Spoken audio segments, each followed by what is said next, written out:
And lead us not into temptation, but deliver us from evil. For thine is the kingdom, the power, and the glory, forever and ever. Amen. Mr. Deacon? Mr. Mathew Deacon? Yes? Forgive me for disturbing you in your moment of prayer, sir. I am Sir Richard Burnett, provost of this college. The Porter's Lodge said I would find you here. The chapel is beautiful, isn't it? So comforting to know that such a place will at least survive well into the 20th century. I did not come all the way to Cambridge to talk about King's College Chapel. Where is my son, Sir Richard? Mr. Deacon, we've been through all that. Only by letter. It's been 6 months since you first wrote to me, and I am not convinced. Now I'm here.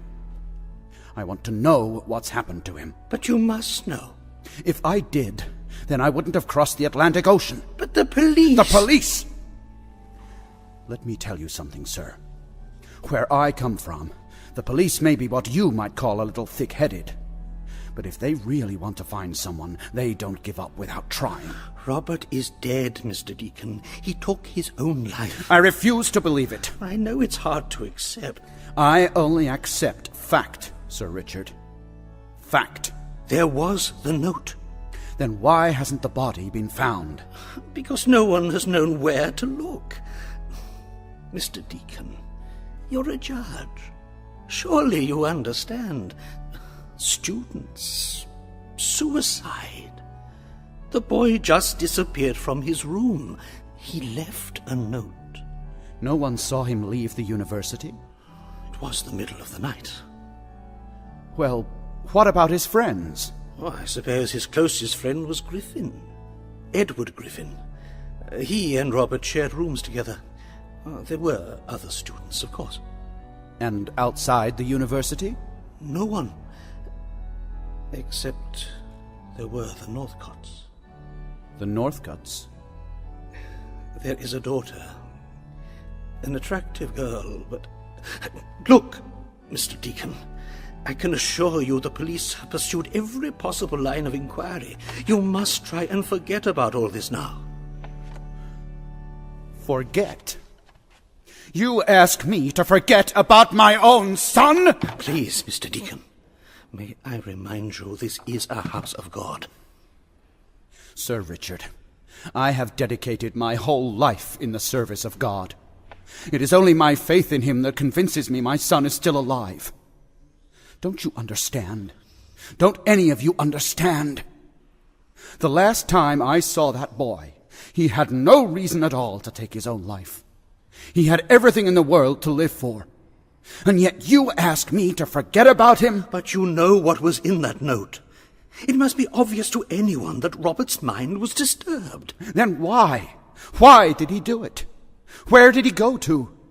Who are his enemies, Sir Richard? Enemies?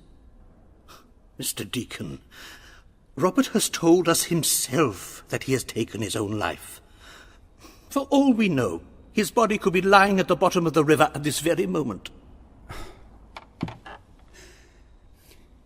You know, back home, I preside over a court of law. Every day, they bring a whole lot of new people before me. All kinds of people, with faces I don't even remember. Some of them are just straightforward enemies of society. Others are what you might call victims of their own weakness. My problem has always been to decide which of them is telling the truth. Sometimes I have a hunch I'm wrong, and then I don't sleep at night. But it's my job to make that decision. It's like that now. You tell me my son is dead, and yet, standing here, in this chapel, I feel Robert is closer to me now than he's ever been before. But of course, it's only natural that you should feel the boy's presence so strongly in a place like this.